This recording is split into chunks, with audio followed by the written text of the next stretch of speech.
इस वीडियो में हम देखेंगे प्रीपोजिशन से पार्ट 2 देखेंगे बाकी के दो टाइप्स क्या होते हैं प्रीपोजिशंस के, उनका अर्थ क्या होता है और कहाँ पे वो यूज़ होते हैं। तो चलिए स्टार्ट करते हैं आज की वीडियो।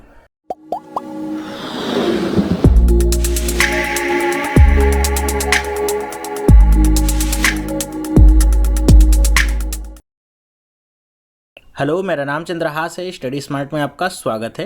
दोस्तों, इस वीडियो में हम देखेंगे प्रीपोजिशंस का पार्ट 2। पार्ट 1 हमने पहले ही देखा हुआ है और इस तरह की और वीडियोस ग्रामर पे मैंने आपको पहले ही दी हुई हैं। तो अगर आपने वीडियोस नहीं देखे हैं तो यहाँ पे नीचे मैं आपको लिंक दे रहा हूँ, जिस पे क्लिक करके आप वो सारे वीडियोस देख सकते हैं। और अगर आप मोबाइल पे हैं तो आपको यहाँ पे कॉर्नर में लिंक मिलेगा, जिस पे क्लिक करके आप वो सारे वीडियोस देख सकते हैं। तो इस वीडियो में हम देखेंगे प्रीपोजिशंस का पार्ट 2, जिसमें बाकी के जो टाइप्स बचे हुए थे उनको हम डिस्कस करेंगे। तो चलिए स्टार्ट करते हैं वीडियो। अब यहाँ पे जो तीसरा टाइप होता है प्रीपोजिशंस का, जो हमने देखा था, क्या है वो? प्रीपोजिशन ऑफ प्लेस और पोजीशन। ठीक है, थर्ड टाइप है प्रीपोजिशन का, इसके बारे में हम यहाँ चर्चा करेंगे। तो इसमें सबसे पहले हम आ जाते हैं एट और इन पे ही। क्या यूज़ होते हैं इनके, कहाँ पे यूज़ होते हैं, ये देखते हैं।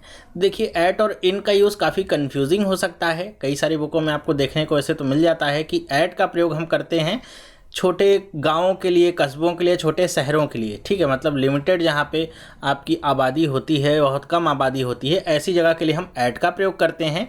जैसे यहाँ पे एग्जांपल क्या लिखा हुआ है, he lives at Defence Colony. मतलब किसी कॉलोनी के लिए अगर यूज़ करना है आपको तो आप ऐट लगाएंगे। ठीक है, जब हम किसी बड़े शहर या किसी देश या किसी प्रदेश के बारे में बात करें तो वहाँ पे हम क्या लगाते हैं? इन लगाते हैं। जैसे ही लिव्स इन दिल्ली, तो यहाँ पे दिल्ली आपका क्या है? हमारे भारत की राजधानी है, एक बड़ा शहर के लिए। आप इसे आधा राज्य भी कह सकते हैं, तो इसके लिए हम यहाँ पे इन लगा सकते हैं।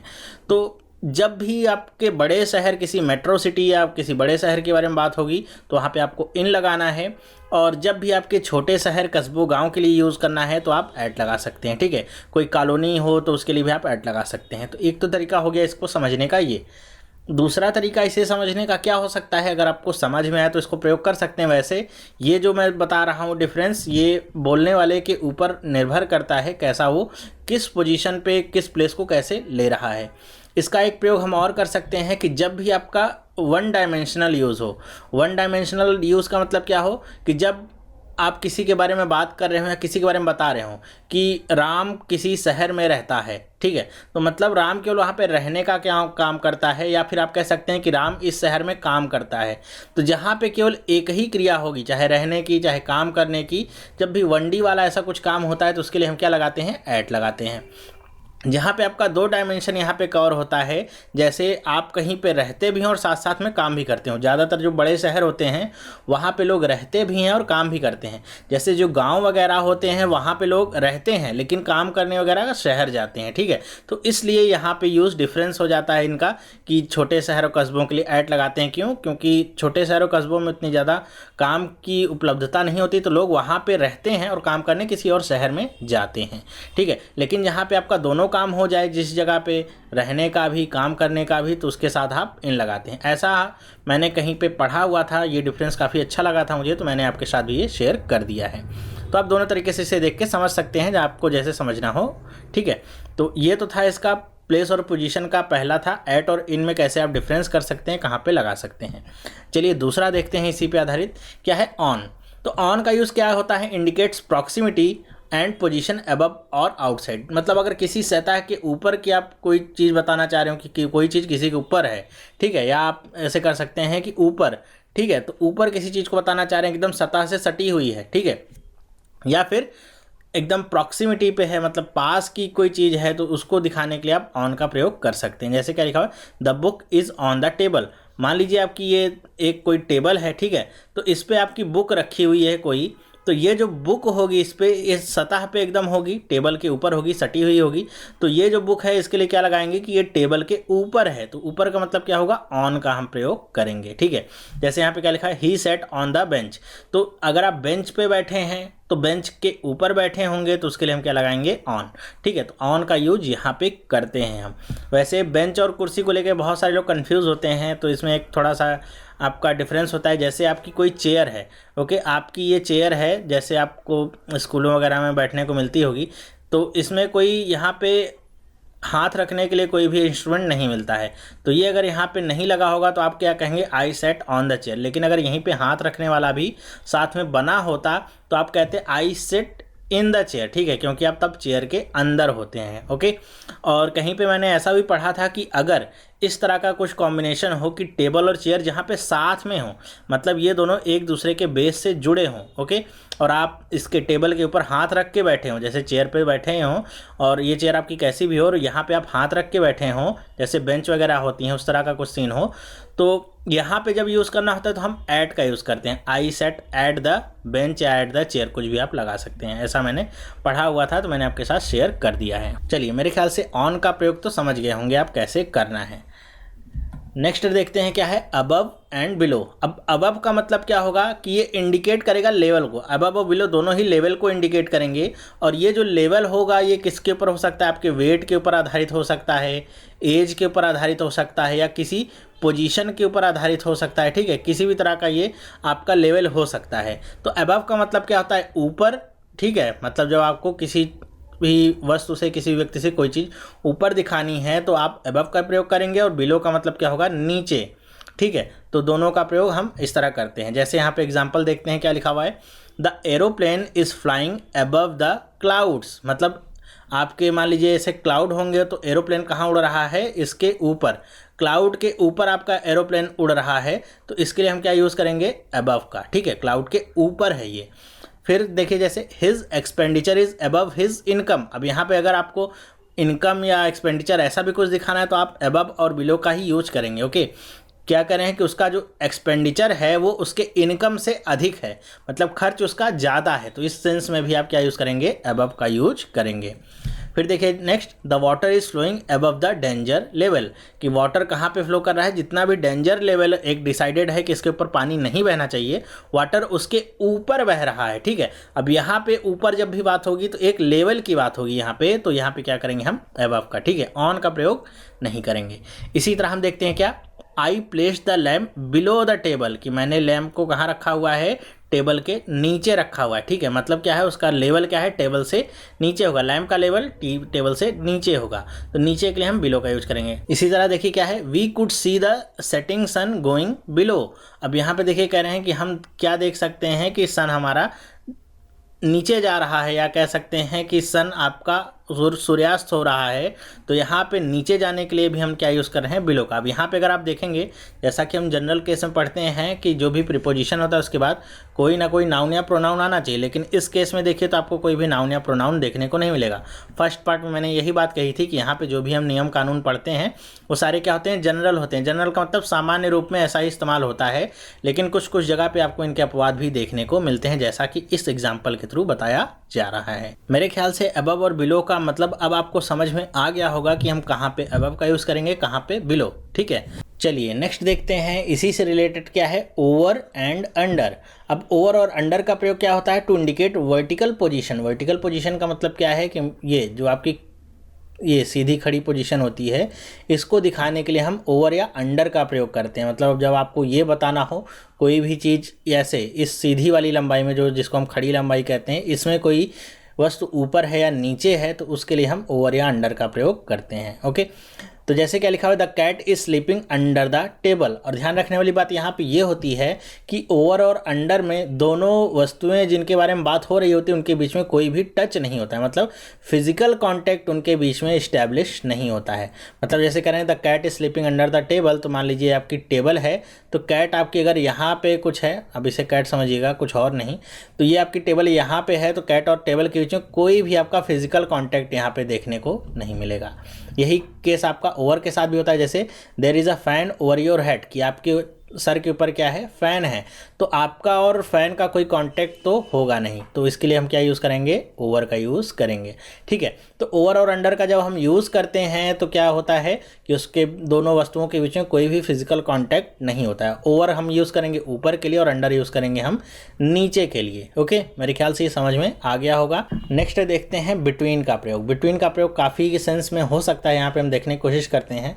पहला प्रयोग तो बिटवीन का यहीं पर होता है कि जब भी आप हमको दो पर्सन्स के बीच में या दो वस्तुओं के बीच की बात करनी होती है तो वहाँ पे हम बिटवीन लगाते हैं। जैसे यहाँ पे क्या लिखा हुआ है, distribute these apples between the two boys, कि इन एप्पल्स को इन दोनों बच्चों के बीच में बांट दो या इन दोनों लड़कों के बीच में बांट दो। तो यहाँ पे लड़के कितने हैं, केवल दो हैं। तो जब भी दो लोगों के बीच की बात होगी तो हम क्या लगाएंगे, बिटवीन लगाएंगे। लेकिन ऐसा कहीं कहीं पे देखा भी जाता है कि दो से अधिक के सेंस में भी हम बिटवीन लगाते हैं, और ऐसा तब होता है, जैसे इस एग्जाम्पल को देखिए, there is a treaty between these 5 nations. अब यहाँ पे तो 5 देशों की बात हो रही है, दो की नहीं, दो से अधिक 5 की बात हो रही है, तब पर भी हमने क्या लगाया, बिटवीन। और ये क्या है, 100% सही भी है। और अगर आपने इस नियम को नहीं जाना हुआ है तो आप क्या करेंगे, आप सोचेंगे कि यहाँ पे बिटवीन नहीं होगा, यहाँ तो अमंग होगा, मतलब यहीं पे गलती, और आप इसको काटेंगे और यहाँ पे अमंग सोच के भर के भी आ जाएंगे और यहीं पे टिक लगा के आ जाएंगे, जो कि गलत हो जाएगा। ध्यान रखिएगा कि बिटवीन का प्रयोग दो से अधिक के सेंस में तब हो सकता है जब जिस वस्तु के बारे में, जिस व्यक्ति के बारे में या जिस किसी भी ऑब्जेक्ट के बारे में बात की जा रही हो उनके बीच में बहुत ही क्लोज रिलेशन हो, ठीक है।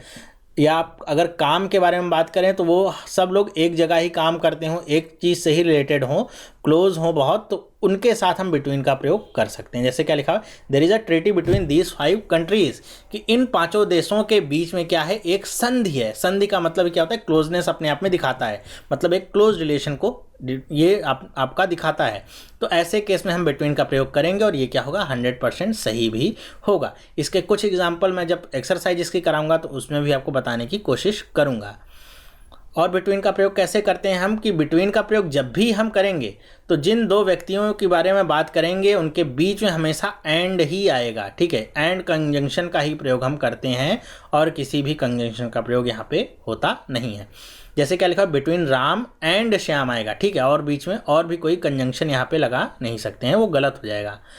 ये था आपका है तीसरा नियम, ठीक है। पहला ये है कि दो लोगों के बीच में होगा, दूसरा कि दो से अधिक लोगों के बीच में भी हो सकता है जब उनके बीच में बहुत ही क्लोज रिलेशन हो। तीसरा नियम क्या है कि इनके बीच में हमेशा कंजंक्शन जो आएगा वो क्या होगा, एंड होगा। चौथा नियम क्या कहता है कि जब भी हम बिटवीन का प्रयोग करेंगे तो उसके बाद जब कोई प्रोनाउन आना होगा तो उस प्रोनाउन का हमेशा, ये ध्यान रखिएगा, उस प्रोनाउन, जो भी प्रोनाउन आपका आना है उसका हमेशा ऑब्जेक्टिव फॉर्म ही यहाँ पे आएगा। जैसे यहाँ पे क्या है, बिटवीन राम एंड हिम, ऐसा नहीं करेंगे आप बिटवीन राम एंड ही, ऐसा करेंगे तो क्या होगा, गलत होगा। सब्जेक्टिव केस यहाँ पे नहीं आ सकता है, तो क्या आएगा, हमेशा ऑब्जेक्टिव केस ही आएगा बिटवीन के बाद में। इस बात को आप ध्यान रखिएगा, बहुत ज़्यादा गलतियाँ इस पे आपके एग्जाम में भी देखने को आती हैं, ठीक है। तो इस बात का ध्यान रखिएगा कि बिटवीन के बाद हमेशा ऑब्जेक्टिव केस ही आएगा, सब्जेक्टिव केस नहीं आता है। फिर नेक्स्ट देखिए, आपका 5वां जो रूल है वो क्या कहता है कि बिटवीन के बाद कभी भी ईच और एवरी का प्रयोग नहीं होता है, ठीक है। यहाँ पे जो एग्जांपल लिखा हुआ है गलत है, ये बताने के लिए लिखा गया है कि बिटवीन के बाद कभी भी ईच या एवरी का प्रयोग नहीं करते हैं। मतलब आप ऐसा नहीं कह सकते बिटवीन ईच बॉय या बिटवीन एवरी गर्ल, जैसे यहाँ पे लिखा होता है distribute these apples between each boy या एवरी बॉय, तो ये क्या होगा, गलत होगा। तो ये भी ध्यान रखिएगा कि ईच और एवरी का प्रयोग बिटवीन के बाद आपको नहीं करना है। एक और इसमें छोटा सा पॉइंट है, अगर आप समझना चाहें तो समझ सकते हैं कि बिटवीन के बाद कभी भी आप ऐसे इसको सिंगुलर फॉर्म में नहीं लिख सकते हैं, ऐसे बॉय नहीं लिख सकते हैं, आपको हमेशा एस लगाना होगा, मतलब प्लूरल फॉर्म ही आपको बनाना होगा। कहीं कहीं पे आपको ऐसे लिखा भी रहेगा बिटवीन 2 बॉय, तो 2 बॉय क्या हो जाएगा, गलत हो जाएगा। यहाँ पे क्या होना चाहिए, बॉयज़ होना चाहिए, ओके। तो ये थे बिटवीन से रिलेटेड कुछ आपके रूल जो आपको याद रखने चाहिए, एग्ज़ाम में इनसे बहुत सारे क्वेश्चंस बनते हैं। चलिए नेक्स्ट देखते हैं क्या है, एमंग, एमंगस्ट, एमिड और एमिडस्ट। अब ये आपके चारों यूज़ होंगे कैसे, एक ही सेंस में दो चारों यूज़ होते हैं, 2 या 2 से अधिक पर्सन्स के लिए ये यूज़ होंगे, ठीक है। जब भी 2 या 2 से अधिक पर्सन्स की या आपके थिंग्स की बात होगी तो हम इन्हीं चारों में से किसी का प्रयोग करते हैं। जैसे बिटवीन क्या है, केवल 2 लोगों के लिए है, और 2 से अधिक केवल उस केस में जब बहुत क्लोज रिलेशनशिप होती है तो हम कर सकते हैं। लेकिन एमंग का प्रयोग हम 2 से अधिक लोगों के लिए करेंगे, चाहे कैसी भी रिलेशनशिप हो, उसको दर्शाने के लिए हम करेंगे। जैसे क्या है, देखिए क्या लिखा हुआ है, he distributed his property among the poor, कि उसने अपनी जो प्रॉपर्टी है वो गरीबों के बीच में बांट दी, ठीक है। तो यहाँ पे जो गरीब हैं ये 2 से अधिक होंगे, तब यहाँ पे क्या यूज़ हुआ है, एमंग का प्रयोग किया गया है, ओके। यहीं पे होता केवल 2 लोग होते तो क्या लगता है, बिटवीन 2 पुअर्स, ठीक है, ऐसे हम प्रयोग करते। लेकिन एमंग लिखा हुआ है, इसका मतलब क्या होगा कि गरीबों के बीच उसने प्रॉपर्टी को बांट दिया है। अब एमंग का जैसे प्रयोग होता है ठीक वैसा ही प्रयोग एमिड का होता है, दोनों सेम अर्थ में होते हैं। उसी तरह एमंगस्ट का जैसे प्रयोग होता है वैसे ही एमिडस्ट का प्रयोग होता है, दोनों सेम अर्थ के होते हैं, ठीक है। इनको आप इंटरचेंजेबली प्रयोग कर सकते हैं, दोनों में कोई डिफरेंस नहीं है। लेकिन यहाँ पे डिफरेंस देखने वाली बात क्या होगी कि कहाँ पे आपका एमंग लगता है और कहाँ पे एमंगस्ट लगता है, ठीक है। जैसे दूसरा एग्जांपल देखिए क्या लिखा हुआ है, he distributed the toffee amongst अस। अब यहाँ पे अगर आप एमंग लगा देंगे, यहाँ पे अगर आप एमंग लगाएंगे तो ये वाला सेंटेंस आपका गलत हो जाएगा, यहाँ पे एमंगस्ट ही लगेगा। और वो क्या नियम है मैं बताता हूँ आपको कि नियम ऐसा है कुछ कि अगर एमंग के बाद द आता है, ठीक है, तब तो आपका एमंग ही रहेगा। लेकिन अगर एमंग के बाद दा नहीं है, जो भी नाउन या प्रोनाउन आ रहा है उसके पहले दा नहीं लग रहा है, तो क्या करेंगे फिर आप देखेंगे कि उसके बाद आ क्या रहा है, ठीक है, लिखा क्या हुआ है वो देखेंगे। जैसे यहाँ पे क्या लिखा हुआ है अस, तो अगर वो वॉवेल साउंड का होगा, जो भी प्रोनाउन आपका आ रहा है एमंग के बाद अगर वो वॉवेल साउंड का होगा, तब हम क्या प्रयोग करेंगे, तब हम प्रयोग करेंगे एमंगस्ट का, ठीक है। सेम इसी तरह इसकी जगह पे हम एमिड्स्ट का प्रयोग कर सकते हैं।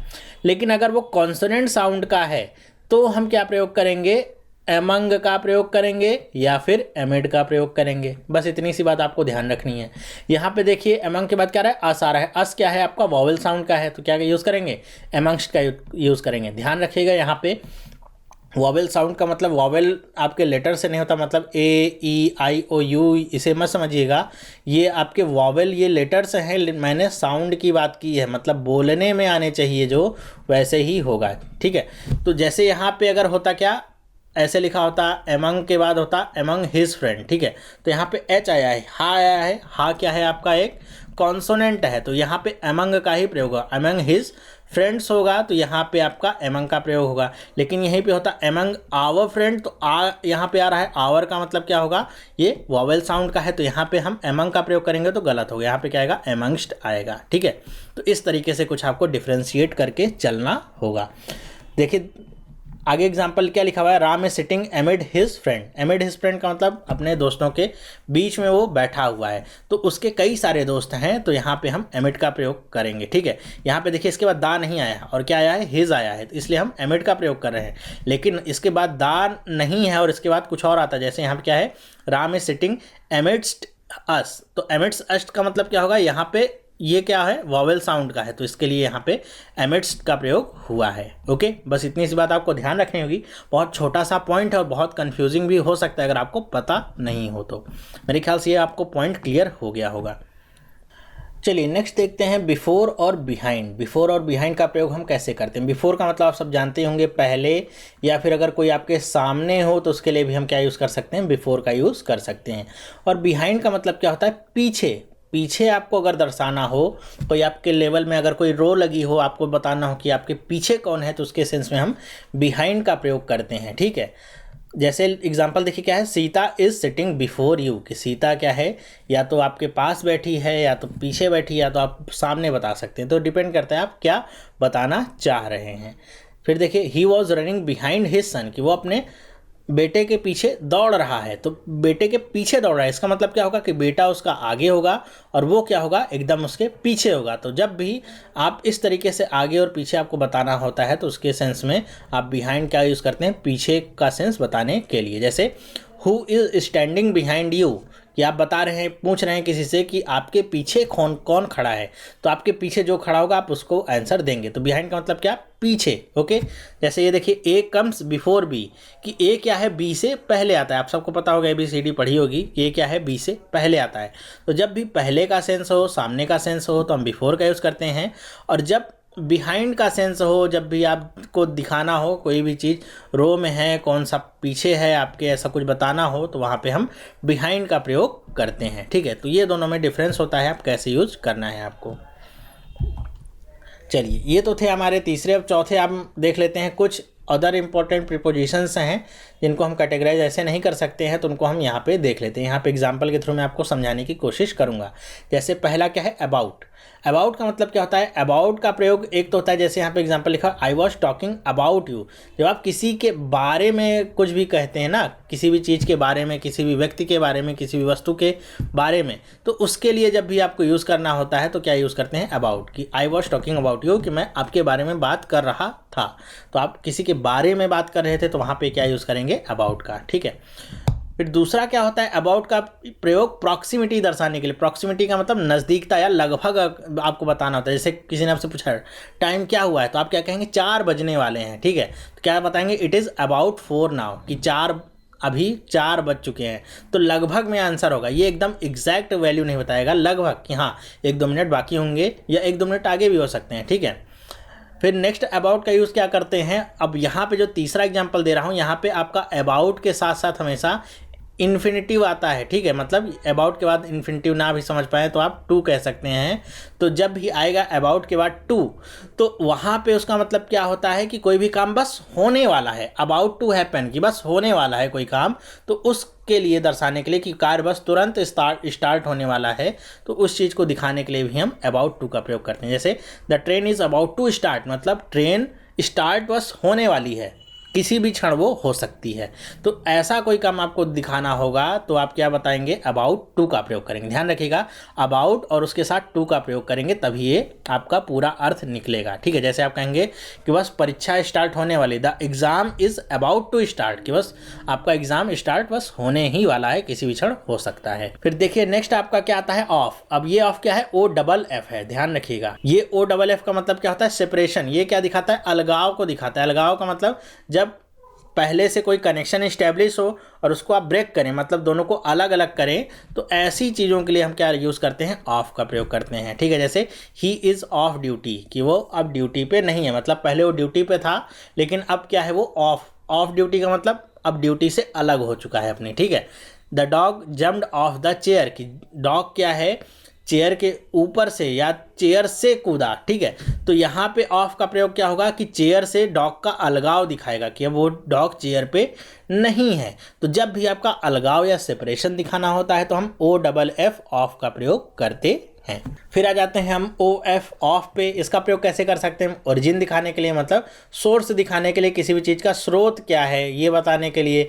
कॉज का मतलब कारण बताने के लिए, कोई रिलेशनशिप दिखाने के लिए, या फिर कोई गुण बताने के लिए भी हम ऑफ का प्रयोग कर सकते हैं। 3-4 चीज़ में हम प्रयोग कर सकते हैं। जैसे क्या है, पहला एग्जाम्पल देखिए, he is a student of this school, कि वो क्या है, इस स्कूल का विद्यार्थी है। तो यहाँ पे आपका क्या दिखा रहा है, ओरिजिन बता रहा है कि वो कहाँ का विद्यार्थी है। आप इस स्कूल की जगह, दिस स्कूल की जगह पे किसी स्कूल का भी नाम लिख सकते हैं। He is a student of DAV, तो आप क्या बताएंगे कि वो DAV स्कूल का स्टूडेंट है। तो ओरिजिन बताया जा रहा है, तो यहाँ पे ऑफ का प्रयोग हो रहा है। फिर देखिए, his mother died of dengue last year, कि उसकी माँ डेंगू की वजह से पिछले साल मर गई। तो ये क्या है, कारण बताने की यहाँ पे कोशिश की जा रही है, तो हम क्या यूज़ करेंगे, ऑफ का प्रयोग करेंगे, ओके। फिर देखिए, Ram is a guilty of misbehaviour, कि राम क्या है, मिसबिहेवियर का दोषी है। तो यहाँ पे आपका क्या बताया जा रहा है, ऑफ क्या बता रहा है, ये कारण भी आप समझ सकते हैं, ठीक है, या फिर इसे आप गुण भी समझ सकते हैं कि राम के मिसबिहेवियर की वजह से कुछ हुआ होगा तो उसे उसका दोषी बनाया गया है। तो यहाँ पर भी आप इसका यूज कर सकते हैं। तो ऑफ का प्रयोग कुछ इस सेंस में होता है। बाकी इसको छोड़कर भी कुछ आपके छोटे छोटे प्रीपोजिशंस होते हैं जो कहीं कहीं पे यूज़ होते हैं, वो जो हम एक्सरसाइज करेंगे इसके बाद प्रीपोजिशंस की, जिसमें मैं लगभग कोशिश करूँगा 15 से 20 शब्द आपको लेके पूरा आइडिया क्लियर करा दूँगा।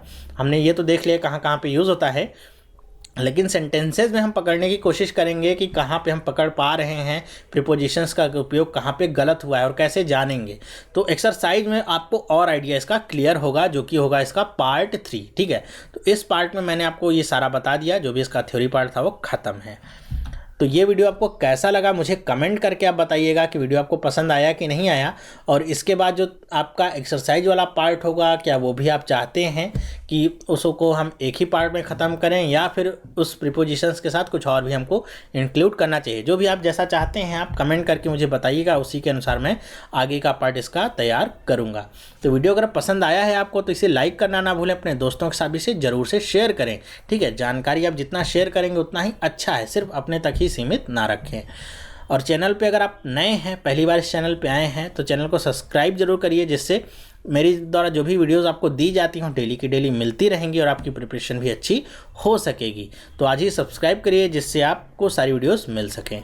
तो इस वीडियो में बस इतना ही, अब हम मिलेंगे नेक्स्ट वीडियो में। ये वीडियो देखने के लिए आपका बहुत बहुत धन्यवाद। Have a nice day and bye.